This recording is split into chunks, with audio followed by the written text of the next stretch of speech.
कोई भी जाकर कह देगा कि मस्जिद मस्जिद नहीं है और कलेक्टर बोल देगा कि इंक्वायरी, और जब इंक्वायरी कलेक्टर ऑर्डर करेगा इस बिल के कानून के तहत, इस बिल के तहत, तो जब तक कलेक्टर की इंक्वायरी नहीं होती वक्फ की प्रॉपर्टी नहीं रहेगी। यही होगा ना। अगर आपकी मस्जिद है, कोई आके बोलेगा मस्जिद नहीं है, कलेक्टर को कंप्लेन दे दिया, कलेक्टर इंक्वायरी ऑर्डर करेगा, इंक्वायरी तक जब इंक्वायरी ऑर्डर करेगा तो वो मस्जिद ही नहीं रहेगी, वक्फ नहीं रहेगा। दिल्ली में 123 प्रॉपर्टीज हैं जिसको दिल्ली वक्फ बोर्ड कहता है हमारी है और गवर्नमेंट बोलती है हमारी है। पार्लियामेंट सामने की मस्जिद आप देखते हैं ना, वो सरकार कहती है हमारी प्रॉपर्टी है, कल कलेक्टर ऑर्डर करेगा और नोटिस लगा देगा गवर्नमेंट प्रॉपर्टी। वही तो कर रहे हैं। और हिंदू धर्म में, सिखों के धर्म में, जैन धर्म में, बौद्ध धर्म में उनके जो मजहबी बोर्ड्स हैं उसमें तो कोई उन्हीं का मजहब का नहीं बन सकता है। यहाँ पर आप कैसे बना रहे हैं फिर, और ज्यादा बना सकते हैं क्या? इससे वक्फ को बचाने का कोई ताल्लुक नहीं है। क्या इससे लगता है कि आपसी, जो आपने जैसा भी कहा कि क्या फर्क पड़ेगा आपसी भाईचारगी पे, हिंदू पे मुसलमान? ये इंशाल्लाह नहीं पड़ना चाहिए। मेरी सरकार वही चाहती है, ताकि देखिए आप अचानक संभल का उठा दिए, जबकि 1880 में वो मसला हल हो चुका है। पासमानदा मुसलमानों को जगह दी जाएगी। अरे भाई, पासमानदा मुसलमान का, आपका एक मुसलमान का एमपी नहीं है? बेशर्मी की भी कोई हद होती है यार। तुम एक एमपी को नहीं बना सकते?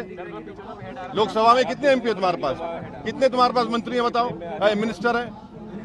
आप हमको ये बताइए कि कौन सा प्रोविजन जो वक्फ को फायदा पहुंचाएगा। सर ये मुहिम, सुनिए, आप कह रहे हैं कि ओरल गिफ्ट नहीं होगा, और फिर आप कानून ये कह रहा है कि अगर मैं वक्फ, ये बिल में कह रहे हैं कि आप ओरल गिफ्ट मस्जिद को नहीं कर सकते मगर ओरल गिफ्ट अपने औलाद कर सकते। ये कौन सा कानून है? ट्रांसफर ऑफ प्रॉपर्टी एक्ट तो एक्ट है ना, कैसा करेंगे आप ये? काट के हटा दो।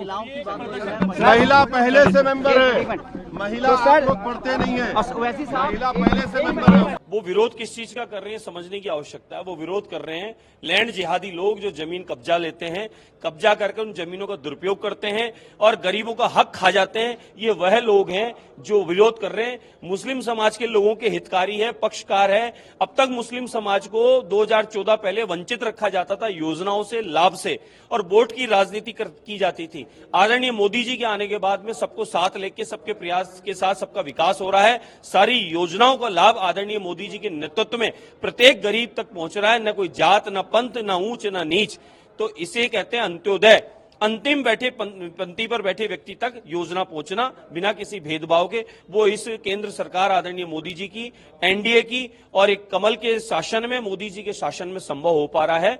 इसलिए जो विरोध कर रहे हैं वो सिर्फ लैंड जिहादी लोग हैं जो जमीनों का कब्जा लेते हैं। इसके हमारे पास अनगिनत उदाहरण है। गुजरात का भी है, जयपुर का भी है, कई जगहों के उदाहरण है कि इन्होंने जमीनों को खुर्द-बुर्द कर दिया, जमीनों को बेच दिया, इंडस्ट्री लगा ली और अपने लोगों को लाभ पहुंचा दिया। किसी गरीब का मकान बनाया हो, स्कूल बनाया हो, गरीबों को कोई सहायता दी हो, इन्होंने किसी मुस्लिम परिवार को लाभ पहुंचाया हो इस लैंड जिहादियों ने, तो बताओ। गरीबों को इससे कोई लाभ नहीं है। जिन मुस्लिमों को आवश्यकता उनको कोई लाभ नहीं है। ये गिनती के कुछ लोग अपना टीम बनाते हैं, जमीन कब्जाते हैं और अपनी मन मर्जी से अपने ही खुद के कोर्ट में अपने फैसले ले आते हैं। इसमें परिवर्तन की आवश्यकता है। समय अनुरूप जो जरूरत है वो काम हो रहा है, सबके हितकारी हो रहा है, सबको स्वागत करना चाहिए। कमिश्नर साहब से मिलने का विषय यह है साहब कि पिछले दिनों शहर में त्योहारों के दिन एक एक गाड़ी पे 4-4, 5-5 लोग, एक एक कार पे, छत पे, ऊंचे नीचे खिड़की पे बैठ के लोग एक जुलूस निकालते हैं, अजीब और गरीब नारे लगाते हैं, जिन नारों को सुनने पर हमें आपत्ति है, तकलीफ है, क्योंकि वो लोग यहाँ का माहौल बिगाड़ना चाहते हैं।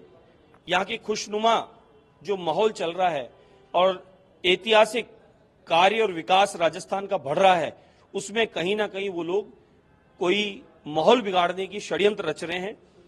वहां टूरिस्ट भी है, वहां पर हमारे गोविंद देव जी के आने जाने वाले लोग भी हैं, और वहां रास्ता रोककर वीडियो बनाना, रील बनाना, हजारों की संख्या में अचानक ऐसे लड़के कहां से आते हैं? ये अनुमति किससे लेके आते हैं? बिना अनुमति के आते हैं और इस प्रकार के नारे लगाते हैं कि यहां शहर का माहौल बिगड़ जाए।